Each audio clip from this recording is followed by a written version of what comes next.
빛을 따라서. 빛을 따라서 매주 화요일 이 시간에는 서대문교회 최종태 목사님께서 말씀 전하십니다.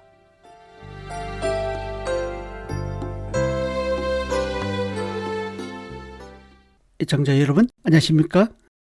지난 시간에요, 연대기 성경 읽기란 큰 제목을 가지고 계속 상고해 보겠습니다. 이번 시간은 인생의 중요한 전환점에 대해 은혜를 나누겠습니다. 얼마 전 저희 교회에서 29세 한 청년이 침례를 받았습니다.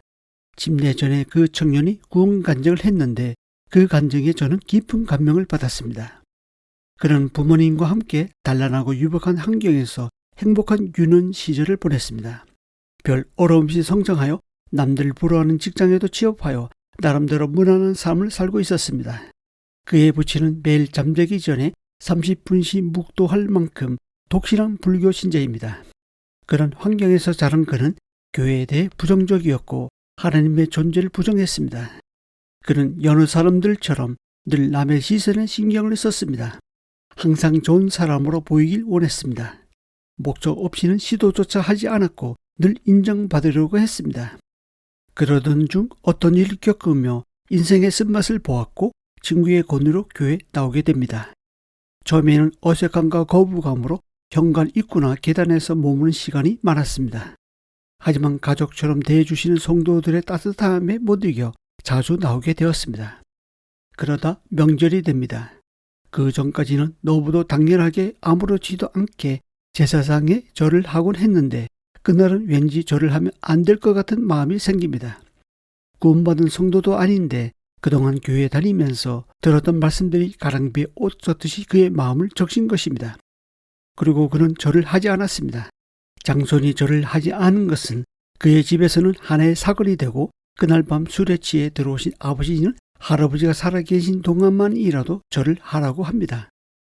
그러나 그는 대한민국은 종교의 자유가 있는 나라다라고 하면서 하지 않겠다고 선언합니다. 그리고 아버지와 아들은 서로의 종교를 존중하기로 합의를 합니다. 그렇게 명절 사건은 마무리가 되었습니다.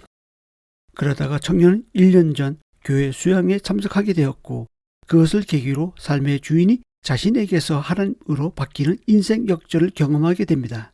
교회에 나온 지 7개월 만에 생명의 말씀이 그의 마음에 떨어져서 그는 거듭났고 드디어 침례까지 받았습니다.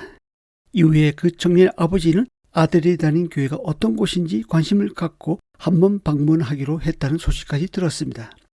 저는 아직 구원받지도 않은 한 영혼이 제사장에 절하는 것은 하나님께서 기뻐하지 않는 일이라는 것을 알고 과감하게 절을 하지 않겠다고 한 그 결단과 행동에 깊은 감명을 받았습니다. 하나님과의 만남과 하나님께 대한 믿음의 순종이 하나하나 더해가면서 전혀 다른 차원의 사람이 되어갑니다. 그런데 이런 놀라운 일들이 우리의 삶 속에서도 일어나지만 우리가 함께 살펴볼 성경 속에서도 일어납니다. 우리는 창세기 11장에서 25장까지에서의 그와 비슷한 상황에 처한 한 사람을 만나러 합니다. 그의 이름은 다름 아닌 아브람입니다. 우리는 아브람을 믿음의 조상으로 알고 있는데 그가 처음부터 믿음의 사람이 된 것은 아닙니다. 영국의 배우이자 코미디언인 찰리 채플린이 남긴 유명한 말이 있습니다. 멀리서 보면 희극, 가까이서 보면 비극, 삶과 인생이 그렇더라라는 것입니다. 아브람의 생애도 비슷합니다. 아브람의 생애를 자세히 들여다보면 과연 믿음의 조상인가라는 의구심이 들 정도입니다. 아브람은 하나님의 의도를 보지 못하자 슬럼프에 빠집니다. 겉으로 보기에는 하나님을 믿는 모습인데 실질적인 삶은 무신론자처럼 행동했습니다.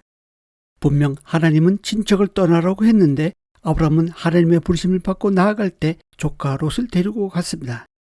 약속의 땅에서 첫 흉년이 들 때 아브람은 참고 기다려야 했는데 하나님이 지시한 땅인지 아닌지 몰라서 조급하게 애국까지 내려갔습니다. 어디 이뿐이겠습니까? 아내를 뺏기면 자손에 대한 약속이 어떻게 이루어집니까? 그런데 자기 아내를 누이라고 2번이나 속였습니다. 또한 창세기 15장 3절에서는 아브라함이 주께서 내게 씨를 주지 아니하셨으니 내 집에서 길린 자가 내 상속자가 될 것이니라 라고 말합니다. 이에 하나님은 그 사람이 내 상속자가 아니라 내 몸에서 날 자가 내 상속자가 되리라고 말씀하십니다. 이러한 계속되는 약속에도 불구하고 아브라함이 가나안 땅에 거주한 지 10년이 지난 뒤, 그러니까 85세 때까지 여전히 아들이 없었습니다. 지칠 대로 지친 아브라함은 초조해지자 결국 당시 풍습에 따라 그의 아내 하네인 하갈을 통해 86세 이스마엘을 낳습니다. 이때까지 아브라함은 하나님 약속을 기다리기보다는 자기의 지혜와 힘으로 하나님 언약을 이루려고 했습니다. 흔히 사람들은 하나님 약속이 더디 이루어지면 보편타당하다고 생각하는 가치관을 따라 행동하는 것 같습니다. 하지만 하나님은 이러한 인간의 생각을 뒤집으십니다. 예를 들면 아브라함은 육신의 자는 이스마엘을 통해 하나님의 언약을 이루기를 원했지만 하나님은 약속의 자는 이삭을 통해 이루셨습니다. 이삭은 맏아들 에서에게 마음이 있었지만 하나님 동생 야곱을 통해 약속을 이루셨습니다. 야곱은 장자 르우벤에게 마음이 있었지만 12명의 아들 중에서 요셉도 아니고 유다를 통해 언약을 이루셨습니다. 이처럼 하나님의 계획은 인간의 보편적 가치관을 뒤집어 뒀습니다. 인간의 보편적 가치관으로는 하나님의 약속이 이루어지지 않습니다. 하나님의 열심히 하나님의 일을 이루십니다. 하나님은 인간이 하고 싶은 대로 내버려 두시다가 자포자기할 즈음에 그때부터 일하시기 시작하는 것 같습니다. 우리는 과거를 볼 때 아 그렇구나 라고 생각하지만 미래를 볼 때는 잘 모릅니다. 그래서 보편적 가치관으로 해결하려고 합니다. 그러나 하나님은 한 걸음 한 걸음씩 인도하신다는 사실입니다. 하나님은 아브라함 생에 간섭하셔서 그의 믿음을 단련하시고 성장시켜서 그가 자신을 온전히 신뢰하게 만드신 것을 볼 수 있습니다. 우리 인생도 별 다를 바 없습니다. 겉으로는 믿음이 좋아 보일지라도 자세히 들여다보면 형편없는 사람임을 각자의 양심이 증거할 것입니다. 우리 모두 하나님 앞에서는 연약한 질그릇에 불과합니다.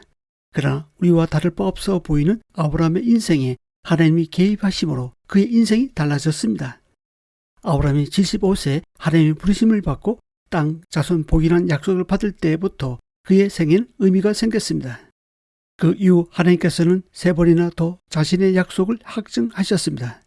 15장에서는 쪼갠 짐승 사이로 횃불이 지나는 것으로 언약을 확정하셨고 17장에서는 할례 사건을 통해 22장에서는 모레아산에서 이삭을 번제로 드리는 사건을 통해 언약을 확정하셨습니다. 이 과정에서 아브라함의 연약함은 계속되었지만 하나님의 신실하심이 그를 믿음의 사람으로 단련하고 성장시켰습니다. 이것이 은혜입니다. 창세기 17장 1절에서 하나님은 아브라함에게 엘사다이 즉 전능한 하나님으로 나타나셨습니다. 21장 33절에서는 아브라함이 브엘세바에서 에셀나무를 심고 거기서 영원하신 여호와 이름을 불렀습니다. 이것은 죽어도 살 수 있다는 부활신앙을 믿는 믿음이었습니다. 이 신앙이 아브라함으로 하여금 아들 이삭을 모레아산에서 번제로 바칠 수 있었던 것입니다. 이 방송을 듣고 계신 애청자 여러분, 여러분의 생애에도 아브라함처럼 중요한 전환점을 맞이한 경험이 있습니까? 만약 여러분의 생애 가운데 찾아오셔서 말씀하시는 하나님의 음성을 외면하지 않는다면 여러분도 중요한 전환점을 맞을 수 있습니다.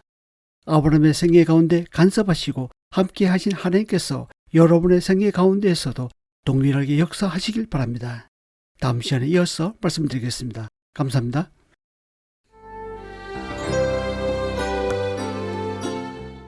빛을 따라서 지금까지 서대문교회 최종태 목사님께서 말씀 전하셨습니다. 오늘 말씀 들으시고 신앙생활에 도움받기 원하시는 분들 지역번호 02-3141-5853 3141국에 5853번 서대문교회로 전화하시기 바랍니다.